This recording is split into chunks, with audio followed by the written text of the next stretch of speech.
Good day, grade 8 learners. Welcome to English 8.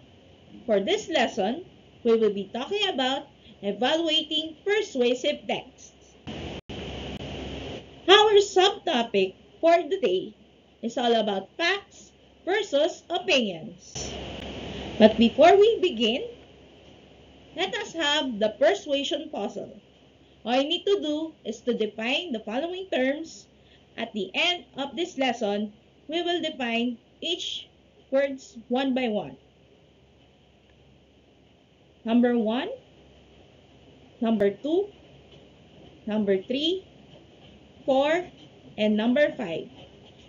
These are the words that you are about to unscramble. All you need to do is to formulate a new words to define each terms and the whole part of our lesson. Are you done? Let us find out which are the following words that describes for today's lesson. We have number 1, we have facts. Number 2, opinions. Number 3, claims. Number 4, evidence.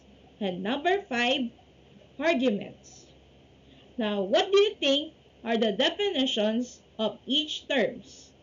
As we go through this lesson, we are just focused on the first two words, the fact and opinions. Fact or fancy. I want you to observe all of those terms on these statements. This apple is the healthiest lunch option. What do you think is your answer? Is it a fact or fancy? Well, if your answer is a fact, that is wrong because this term is a fancy. How about the second term? An apple a day keeps the doctor away. Is it fact or fancy? Then you got it right. This is a fact. Now, what do you mean by facts? A fact is a proven piece of information. It is a statement can be verified in a reference source such as an encyclopedia, a dictionary, a map, or history books. Facts are things that happened in the past or are happened now. It can be supported by evidence. Here are some of the examples of a fact. The Philippines is an archipelago composed of over 7,600 islands.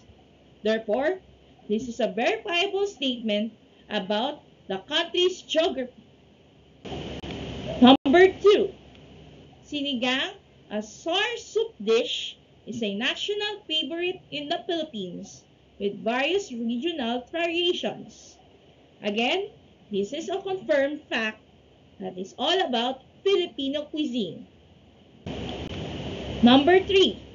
The Philippines is the world's largest producer of abaca, a natural fiber used in textiles. This can be verified through agricultural production statistics. Now, what do you think is the difference between a fact and an opinion? Let us define what is an opinion. An opinion is a belief, a judgment, or a way of thinking about something. Statements that express something is good or bad in some ways are usually opinions. These are the examples of opinion. Adobo is the best Filipino dish. This expresses a personal preference of a particular dish. Next one. Wearing shorts to school is disrespectful.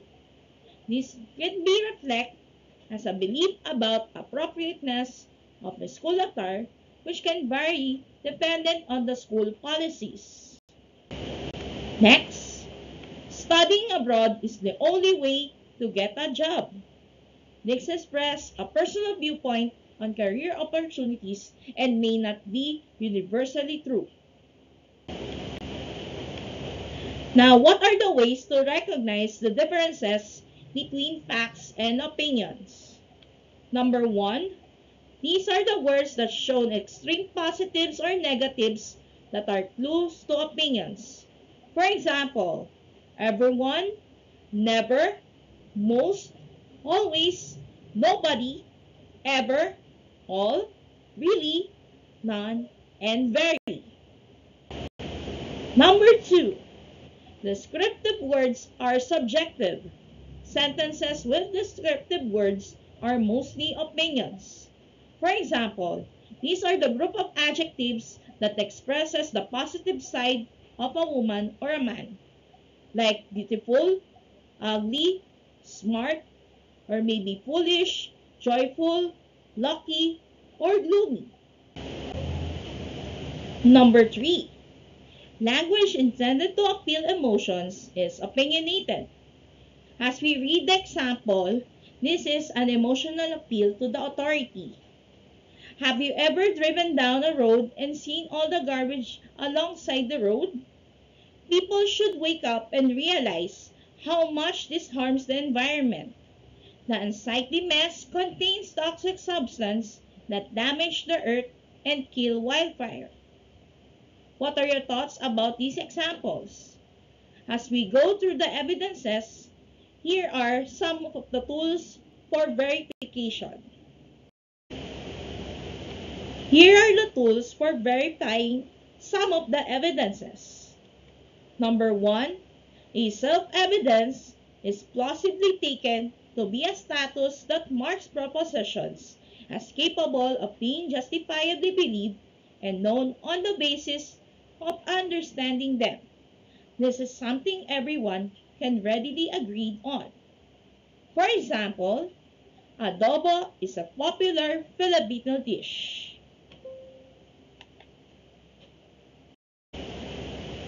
Number two, anecdotal evidence. These are personal stories or experiences used to support a claim. While relatable, they may not apply universally. Anecdotal evidence generally is the experience or observations of one person.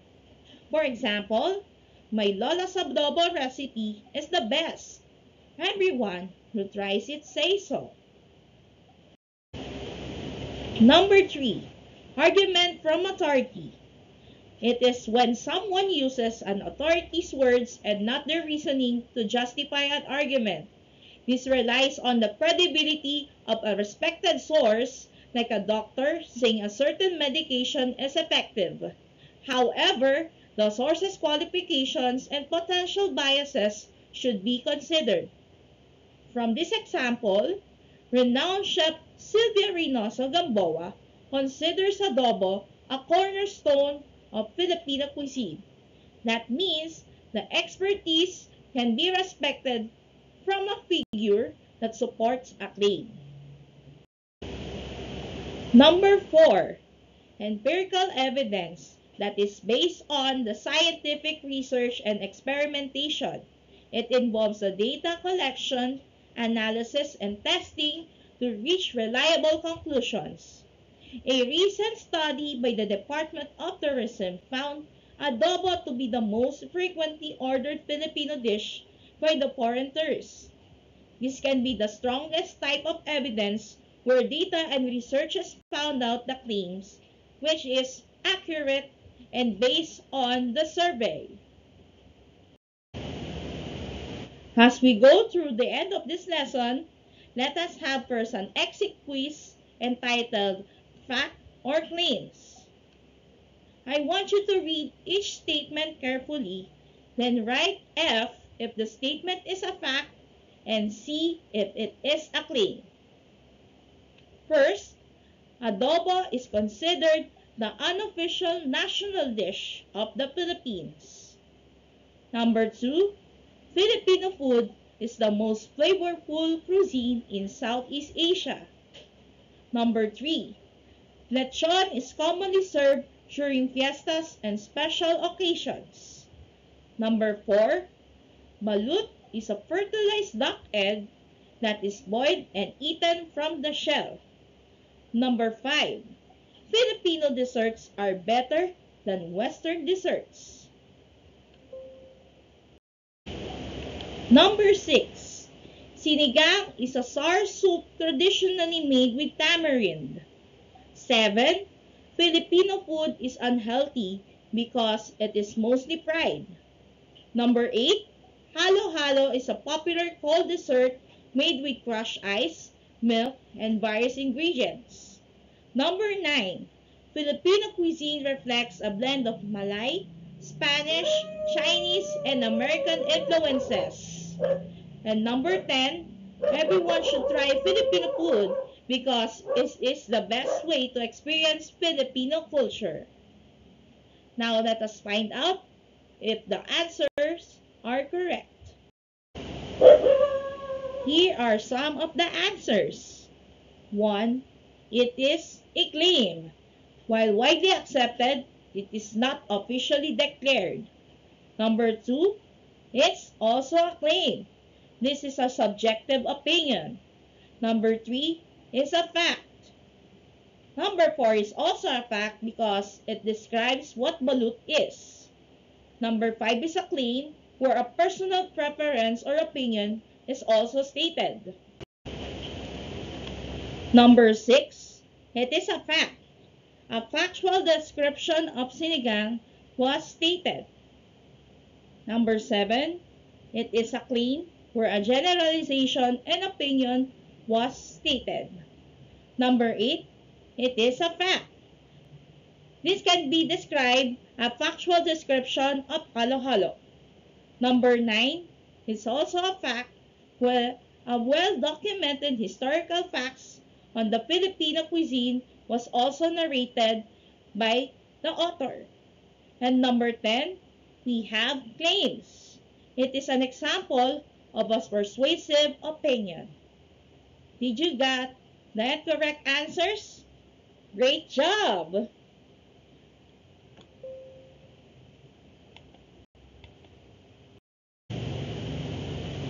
I hope you learned something about this lesson for today. Once again, this is Jessica Marie S. Barmeo, your teacher in English 8. Have a great day and see you around!